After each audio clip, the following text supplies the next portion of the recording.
Hey everyone, it's Lonnie Slang. I hope everyone's enjoying break. Today I'm going to read you a couple pages from my short story, Paint Not What You See. Paint Not What You See is about a young boy named Alan. He comes from a really poor family living in Boston. For his birthday, he gets a watercolor paint set, but his parents are too poor to buy him canvas paper or specific painting paper, so he uses newspaper as his canvas paper. He fills his wall with these paintings that he makes, and he has one spot left on the wall, and he's saving it for his first day of school. Something devastating happens to Alan, and this prevents him from filling the spot on the wall that he wanted to. Alright, here are a couple pages from Paint Not What You See. August 27th, 2020, Alan's first day of 5th grade. When it was time to go, Alan hugged his mother goodbye. Alan stepped outside with his bright red Spider-Man backpack and matching lunchbox in one hand, while the other waved goodbye to his mother. Alan's mom said, look both ways, honey," as he crossed the street to the big, bright, shiny yellow school bus.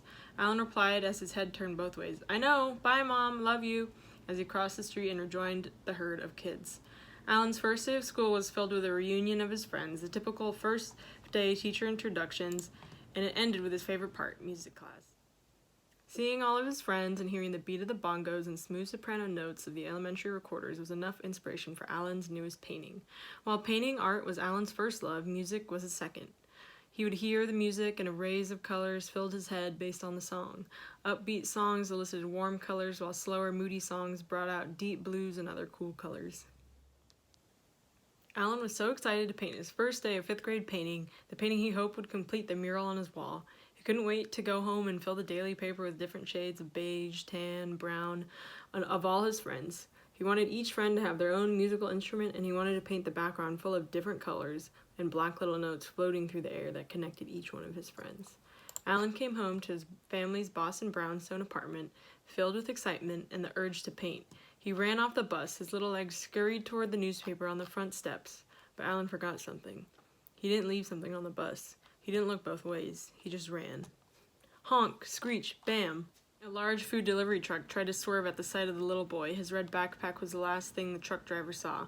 Alan's mother, who had been happily waiting across the street, watched in horror. Her eyes widened and her body tensed up as she let out a scream that could only be fueled with the fear of losing her only child. Alan was unconscious. His eyes flittered as they rolled up and glazed. His head flowed out, blood, and his body covered in asphalt and bloody scrapes. He was taken to the hospital where doctors performed emergency surgery trying to save Alan as he barely held on to his life. As his surgery was finishing, one of the doctors walked into the waiting area and approached Alan's mother. She said, "Alan's gonna make it. His vitals are recovering, but he suffered a lot of brain damage. We don't know what's gonna happen when he wakes up. I'm sorry, ma'am." His mother let out a sigh of air and relief that her son would survive, but tears of uncertainty dripped down her face, just as the watercolors did on Alan's paintings. The next day, Alan woke up. His voice was weak, not the usual vibrant, energetic Alan everyone knew. His mother laid her hand on his cheek. "How are you, my baby boy?" He groaned and replied, "I'm okay," a little sore, as he forced a smile for his mother. "Hey, Mom, why can't I open my eyes?" She said, "They are open, baby. What do you mean?" He screamed as the dark blur was the only thing he saw. I can't see. The doctor rushed Alan into a CT scan of his brain. They also did some optometry tests. After the test, the doctor confirmed that Alan had suffered severe brain damage, causing him permanent blindness.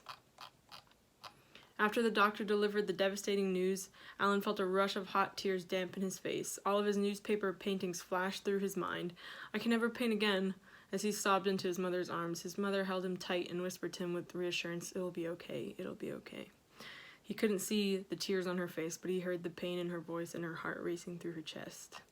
The next day, Alan's parents brought his watercolor and daily paper. He smelled the familiar scent of the ink and touched the thick, smooth surface of the paper. He asked his father with a shaky voice, "Dad, how am I supposed to paint? I can't see." His father said, "Well, maybe this could help. We have some visitors for you, son. Is that okay?" Alan nodded, and his father waved a band of his school friends to come in. 4 of his music class friends greeted Alan with warm hugs. They brought musical instruments, a quartet. They started to play "You've Got a Friend in Me" on their recorders. Alan smiled, the first one since before the accident. He clapped and thanked his friends, and they all ran to his bedside for a big group hug. After Alan's friends left, he asked his father, "Hey, Dad, can I see the paints and the paper? I want to paint my friends and the music." His father grabbed his paint set and placed it on the pull-out table over his bed. Alan didn't know which colors he was painting with. He glided each stroke based on how the music and his friends made him feel. The colors all blended into an abstract swirl that overlaid the newspaper's headline: Tragic accident. Young boy hit by delivery truck after getting off school bus.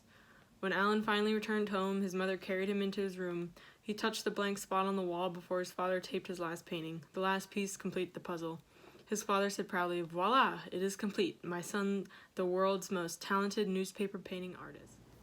His mother clapped and cheered with his father. Alan smiled and giggled at them as he touched his painting. He could not see, but he could still feel, and that was all his art needed. Alan felt the smooth blankness of the adjacent wall and said, "Mom, Dad, where are my paints? I got another wall to fill."